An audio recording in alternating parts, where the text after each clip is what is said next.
Ka një zakon që e bëni çdo ditë, disa orë rresht, që studimet e reja krahasojnë me pirjen e duanit. Nuk është ushqimi, nuk është gjumi, është diçka aq e zakonshme sa askush nuk e shikon si rrezik, derisa është shumë vonë.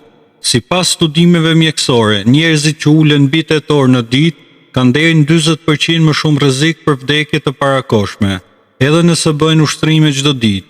Po edhe nëse shkoni në palestër çdo mëngjes, nëse pjesën tjetër të ditës e kaloni ulur, dëmi vazhdon. Sot do t'ju tregoj saktësisht çfarë i ndodh trupit tuaj kur uleni gjatë, pse ushtrimet e mëngjesit nuk mjaftojnë për ta kundërshtuar atë, dhe 4 ndryshime të thjeshta që mund t'i bëni që sot, pa pasur nevojë të lini punën apo shkollën. Qëndroni deri në fund, sepse zgjidhja e fundit është ajo që vërtet ndryshon rrjedhjen, dhe zë vetëm 2 minuta në ditë. Kur trupi juaj qëndron ulur për një kohë të gjatë, ndodhin disa gjëra njëkohësisht, dhe asnjëra për tyre nuk është e mirë. E para, muskujt e këmbëve ndalojnë së punuari. Muskujt e mëdhej të këmbëve janë ata që ndihmojnë trupin të përpunojnë sheqerin dhe yndyrnat në gjak. Kur këta muskuj janë jo aktiv për orë të tëra, trupi bëhet më pak efikas në përpunimin e insulinës. Kjo do të thotë se edhe nëse hani njësoj si gjithmonë, trupi juaj fillon të grumbullojë më shumë yndyrna dhe sheqer në gjak se sa do të duhej. E dyta, qarkullimi i gjakut ngadalësohet dramatikisht. Kur jeni ulur, gjaku grumbullohet në këmbë dhe zorë, dhe zemra duhet të punojë më shumë për ta kthyer atë lart. Kjo është arsyeja pse shumë njerëz që punojnë ulur gjithë ditën ndjejnë këmbë të fryera apo të mpira nga pasditja. E treta, dhe kjo është pjesa që habit shumicën e njerëzve, ushtrimet e mëngjesit nuk e shlyn dëmin e uljes gjatë ditës.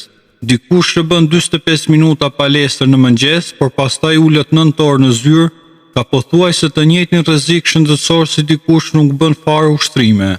Trupi ka nevojë për lëvizje të shpërndarë gjatë gjithë ditës, jo të përqendruar në një orë të vetme. E katërta, muskujt e shpinës dhe të brylit dobësohen ngadalë kur uleni me orë të tëra pa lëvizur, gjë që me kohë çon në dhimbje kronike të shpinës. Jo me njëherë, por si proces i ngadalë që shumica e njerëzve e vën re vetëm kur dhimbja tashmë është kronike. E pesta, edhe truri juaj preket. Kur trupi është jo aktiv për orë të tëra, qarkullimi i gjakut drejt trurit gjithashtu ngadalësohet pak nga pak. Kjo shpjegon pse pas disa orë uljesh të pandërprerë, shumë njerëz ndjejnë atë mjegullimin mendor, vështirësi për të përqendruar, sikur truri të mos punojë me shpejtësi normale. Nuk është lodhje nga puna vetë, është pasojë direkte e mungesës së lëvizjes. Ajo çka i bën këto efekte veçanërisht të rrezikshme është se asnjëri prej tyre nuk ndihet menjëherë. Nuk ka dhimbje të fortë që u paralajmëron.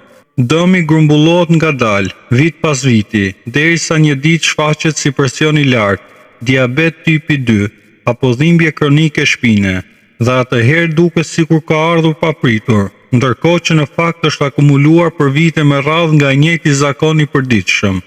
Pra, problemi nuk është vetë ulja, është ulja pa ndërprerë, pa lëvizje të shpërndarë gjatë gjithë ditës. Dhe zgjidhja, siç do ta shohim tani, nuk kërkon të ndryshoni punën apo stilin e jetës, kërkon vetëm disa ndërprerje strategjike.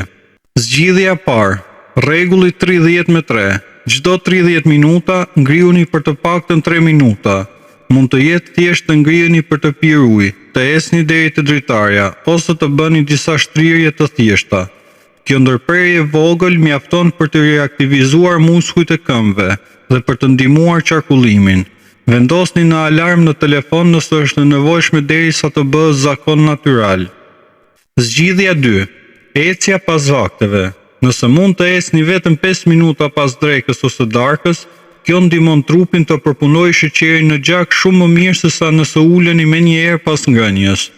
Studimet tregojnë se edhe një shëtitje e shkurtur pas vaktit ulëndjeshën pikun e sheqerit në gjak, që ndodh normalisht pas ngrënies.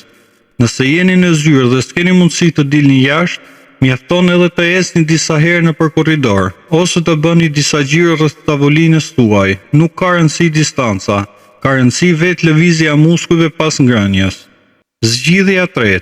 Ndryshoni pozicionin, jo vetëm lëvizjen. Nëse punoni në kompjuter, provoni të alternoni mes uljes dhe qëndrimit në këmbë, qoftë edhe duke ngritur laptopin mbi një kuti apo raf për 15 minuta në orë. Nuk keni nevojë për tavolinë të shtrenjtë të posaçme.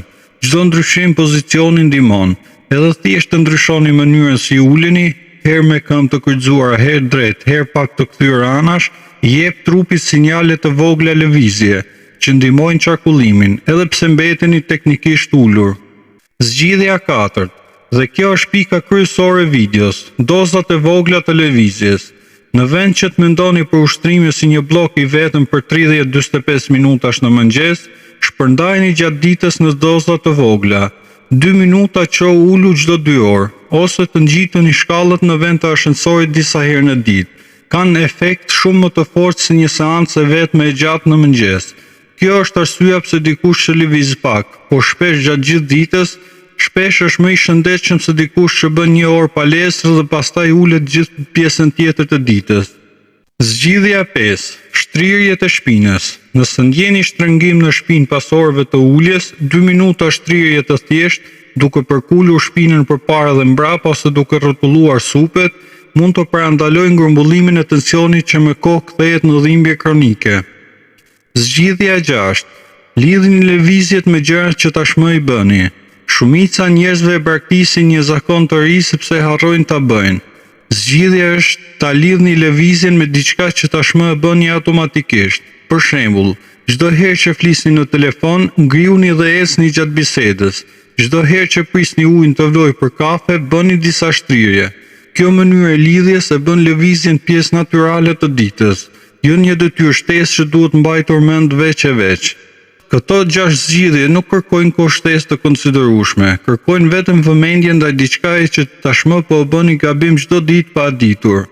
Nëse zbatoni qoftë edhe 2 prej tyre, rregullin 30-3 dhe ecjen pas vakteve, brenda 2 javësh do vini re ndryshim në energjinë tuaj të përditshme, edhe pa ndryshuar asgjë në rutinën tuaj.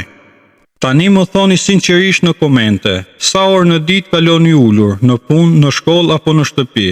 Shkruani numrin e orëve dhe unë do t'ju them nëse jeni në zonën e rrezikut apo jo. Nëse kjo video ju hapi syt, mos harroni ta pëlqeni dhe abonoheni në kanal, sepse çdo ditë sjell video të reja pikërisht për zakone të thjeshta që shumica e njerëzve i injorojnë, por që kanë ndikim të madh në shëndetin afatgjat. Faleminderit që qëndruat deri në fund. Dhe tani çohuni pak, dhe nëse janë vetëm 10 sekonda, trupi juaj do t'ju falenderoj. Në videon e radhës do flasim për diçka dhe më shqetësuese. Ka një orë specifike të ditës kur trupi juaj fillon të dobësohet biologjikisht, dhe shumica e njerëzve pikërisht atë orë e kalojnë duke bërë gjën më të gabuar të mundshme. Do ju them saktësisht cila orë është dhe si ta ktheni në avantazhin tuaj. Dëgjohemi në videon e radhës.